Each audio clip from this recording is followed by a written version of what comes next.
Hello students, today we are doing Unit 5 of Marketing Management, that is Markets and Market Segmentation.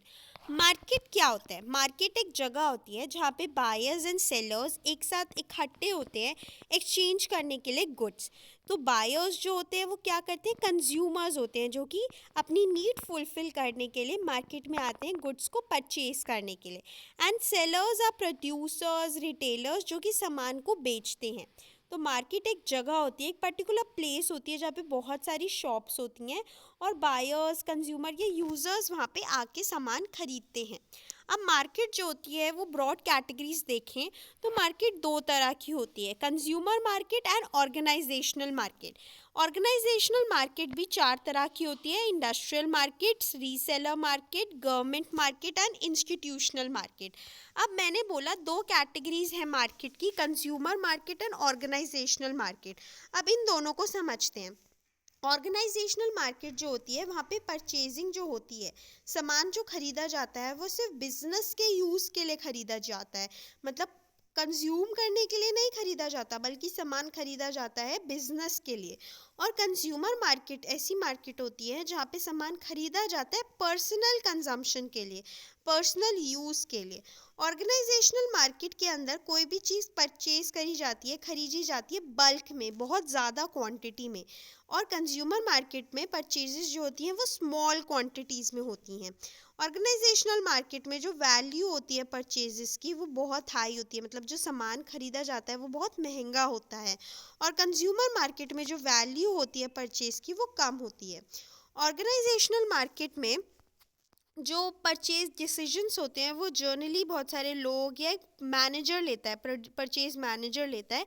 और अगर आप consumer market की बात करो तो परचेज डिसीजन एक या एक से ज़्यादा इंसान ले सकता है किसी भी फैमिली के.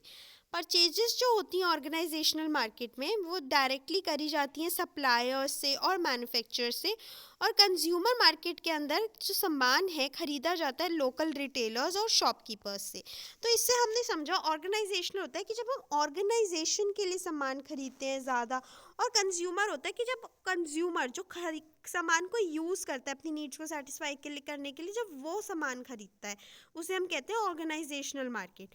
अब उसको हम कहते हैं कंज्यूमर मार्केट.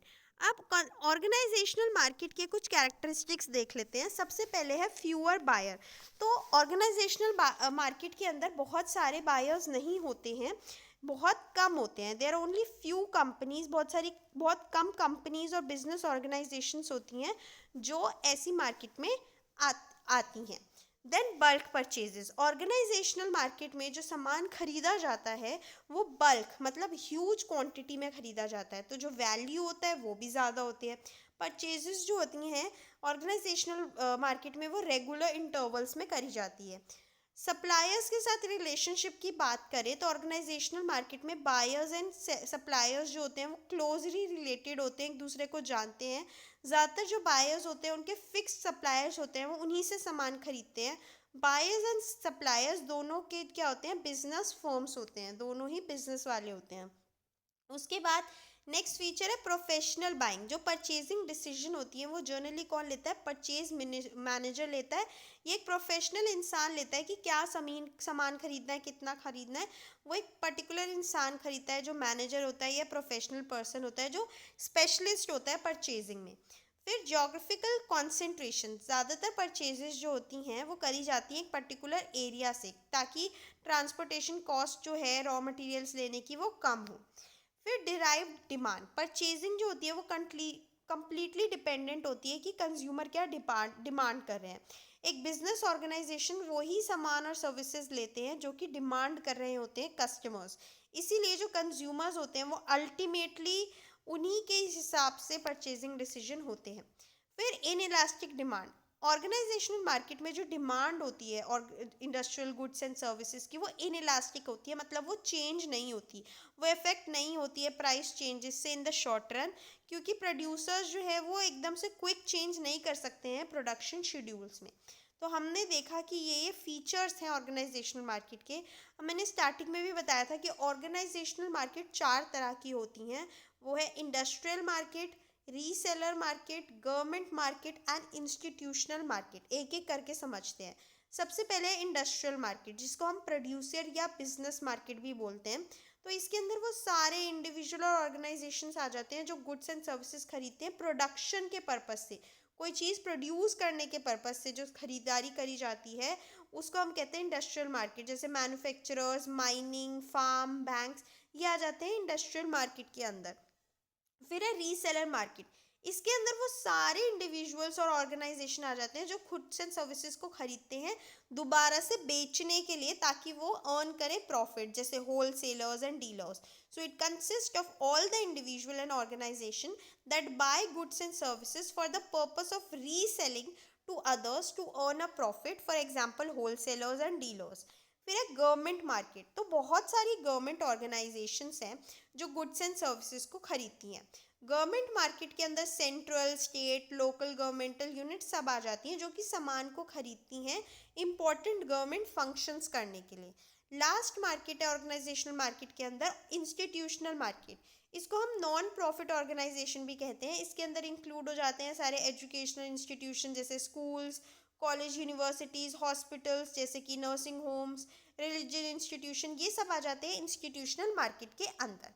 अब नेक्स्ट टॉपिक इसके अंदर है व्हाट इज मार्केट सेगमेंटेशन। हमने मार्केट अच्छे से समझ लिया, अब हम समझते हैं मार्केट सेगमेंटेशन क्या होता है। मार्केट सेगमेंटेशन को हम समझ सकते हैं कि एक प्रोसेस होता है जिसमें हम टोटल मार्केट को डिवाइड कर देते हैं प्रोडक्ट या सर्विस के हिसाब से अलग अलग स्मॉलर ग्रुप्स में। जो मेंबर होते हैं हर एक ग्रुप के वो सिमिलर होते हैं अपनी डिमांड के हिसाब से, मतलब डिमांड्स जो होती है एक ग्रुप की वो सिमिलर होती है। इसलिए कंपनीज जो होती हैं वो डिवाइड कर देती हैं बड़ी मार्केट को, बड़ी हेट्रोजेनस मार्केट को स्मॉलर सेगमेंट से, जिससे कि जो ऑडियंस है, जो कस्टमर्स हैं, कंज्यूमर्स हैं, उन तक एफिशिएंटली और इफेक्टिवली पहुंचा जा सके। जैसे कि सिंप्लीफाई करती हूँ, बहुत बड़ी मार्केट है, अब अलग अलग तरह के लोग हैं, उनकी नीड्स भी अलग अलग है।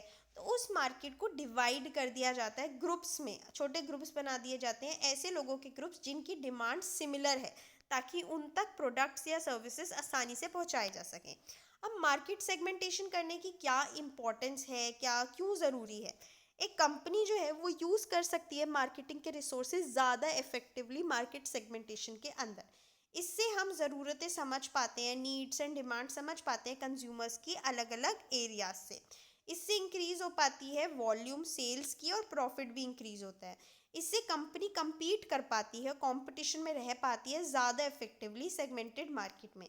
इससे कंपनी चूज़ कर पाती है सबसे अप्रोप्रिएट चैनल ऑफ डिस्ट्रीब्यूशन, और ग्रोथ एंड डेवलपमेंट तो होती ही है बिजनेस एंटरप्राइज की। अब इफेक्टिव मार्केट सेगमेंटेशन के लिए, मार्केट को डिवाइड करने के लिए अच्छे से हमें किन किन चीज़ों की ज़रूरत है, रिक्वायरमेंट्स क्या हैं। So requirements of an effective market segmentation, सबसे पहले है मेजरेबल। जो मार्केट सेगमेंटेशन है वो इस तरीके से करनी चाहिए किसी सर्टेन वेरिएबल पे, जैसे लोकेशन के हिसाब से कर ली, एज, जेंडर, ऑक्यूपेशन, किसी बेसिस पे करनी चाहिए। जितने भी वेरिएबल्स होने चाहिए वो मेजरेबल होते हैं, यूनिट्स के टाइम, मतलब यूनिट्स के टर्म में मेजरेबल होने चाहिए। सेकंड है सफिशिएंट साइज। जो साइज होना चाहिए सेगमेंटेशन का वो सफिशिएंट होना चाहिए ताकि उसमें रिसर्च करी जा सके, बड़ी होनी चाहिए थोड़ी और प्रॉफिटेबल होनी चाहिए। Then stability, market segmentation stable होना चाहिए, मतलब जल्दी जल्दी से बदलना नहीं चाहिए, मार्केट की डिमांड्स यूनिफॉर्म हो एक कुछ टाइम पीरियड के लिए। फिर है accessible, market segmentation should be such that, ऐसी होनी चाहिए कि मैनेजर्स समझ पाएँ, पहुंच पाएँ। It is the degree to which the segment can be reach by effectively in a economical way. फिर डिफरेंशिएबल, डिफरेंट सेगमेंट्स होने चाहिए जिसको एक से दूसरे को हम देख सकें कि वो कैसे अलग है। So the different segment should be different from one another, otherwise segmentation अगर अलग अलग ही नहीं होंगे तो सेगमेंटेशन का फ़ायदा क्या है। तो इससे क्या होता है, कंपनी अलग अलग सेगमेंट्स के लिए अलग अलग स्ट्रैटेजी बना पाती हैं अपने अलग कस्टमर्स के लिए। तो डिफरेंशिएबल होने चाहिए। देन एक्शनेबिलिटी, इसका मतलब है कि कितने प्रोग्राम्स करे जा सकते हैं, बनाए जा सकते हैं सेगमेंट्स के लिए। सेगमेंट्स ऐसे होने चाहिए जो अट्रैक्टिव हों कि वहाँ पे एक्शन लिया जा सके। अब सेगमेंट करने का मतलब मार्केट को बांटने के कुछ बेसिस हैं, 4 बेसिस हैं। देयर आर टाइप्स या फिर बेसिस कह सकते हैं मार्केट सेगमेंटेशन के। सबसे पहले है ज्योग्राफिक सेगमेंटेशन, फिर है demographic segmentation, psychographic segmentation and socio cultural segmentation. 4 तरह की सेगमेंटेशन है।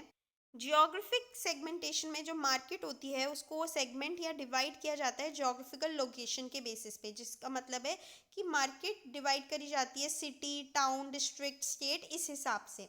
इसके बाद है डेमोग्राफिक सेगमेंटेशन। इसके अंदर डिवाइड करी जाती है मार्केट ग्रुप के अंदर डेमोग्राफिक कैरेक्टरिस्टिक्स के बेसिस पे, जैसे age, family size, income, occupation, education, religion, nationality, इन बेसिस पे मार्केट को डिवाइड किया जाता है। फिर है साइकोग्राफिक सेगमेंटेशन। इस सेगमेंटेशन के अंदर एग्जामिन मतलब देखा जाता है, सुपरवाइज किए जाते हैं एट्रीब्यूट्स जैसे पर्सनालिटी, लाइफस्टाइल, इन सब चीज़ों को देखा जाता है, समझा जाता है और उस हिसाब से फिर सेगमेंटेशन करी जाती है on the basis of values, belief, interest, etcetera. तो साइकोग्राफिक के अंदर साइकोलॉजिकल क्वालिटीज़ देखी जाती है लोगों की। फिर है सोशियो कल्चरल सेगमेंटेशन। इसके अंदर सेगमेंटेशन मतलब डिवीजन किया जाता है on the basis of society and culture. Society and culture के बेसिस पे किया जाता है। जैसे कि हमें पता है अलग अलग तरह के social classes, religion, languages, custom, traditions हैं जो कि अफेक्ट करते हैं बिजनेस एक्टिविटीज़ को डायरेक्टली। तो ये बहुत ज़रूरी है जानना अलग अलग कल्चर और सोशल ट्रेंड्स के बारे में। अब मास कस्टमाइजेशन क्या होता है? ये एक प्रोसेस होता है मार्केटिंग का जिसके अंदर एक फर्म प्रोड्यूस करती है गुड्स एंड सर्विसेज कस्टमर की रिक्वायरमेंट के हिसाब से। तो इसके अंदर कस्टमाइज करी जाती हैं चीज़ें, प्रोडक्ट्स एंड सर्विसेज को कस्टमर के अकॉर्डिंग बनाया जाता है जिससे कि उस इंडिविजुअल की जो रिक्वायरमेंट्स है वो पूरी हो सके। ये पॉपुलर है सर्विस सेक्टर्स में जैसे फाइनेंशियल सर्विसेज, इंटीरियर डिज़ाइनिंग, क्योंकि एक इंसान की, इंडिविजुअल के हिसाब से मॉडिफिकेशन किया जाता है, कस्टमाइजेशन किया जाता है। मेडिकल सर्विसेज जो प्राइसेस चार्ज करती है कंपनी यहाँ पे वो जनरली हायर होते हैं मार्केट प्राइसेस पे, क्योंकि मॉडर्नाइज किया जाता है, कस्टमाइज किया जाता है। तो कंपनी डिलीवर करती है यूनिक वैल्यू कस्टमर्स को उनकी स्पेसिफिक रिक्वायरमेंट्स के हिसाब से। It combines the low cost of mass production processes without the flexibility of individual customization. इसके बाद है माइक्रो मार्केटिंग। माइक्रो मार्केटिंग क्या होता है? एक ऐसी प्रैक्टिस है जिसके अंदर प्रोडक्ट्स एंड मार्केटिंग्स को मार्केटिंग प्रोग्राम्स होते हैं जिनको चेंज किया जाता है ताकि वो स्पेसिफिक इंडिविजुअल्स के हिसाब के, टेस्ट के हिसाब से हो। एंड इसके अंदर लोकल मार्केटिंग और इंडिविजुअल मार्केटिंग आ जाता है। फिर है रेसिप्रोसिटी। क्या होता है? ऐसी सिचुएशन जिसके अंदर दो कंपनीज खरीदती हैं प्रोडक्ट्स या सर्विसेज एक दूसरे से। Situation in which two companies buy products and और services from one another. So ये हमारा fifth unit markets and market segmentation ख़त्म होती है। आई होप आपको ये पूरा यूनिट समझ आया। If you like this video do give it a thumbs up, subscribe to my channel for more such videos. Thank you.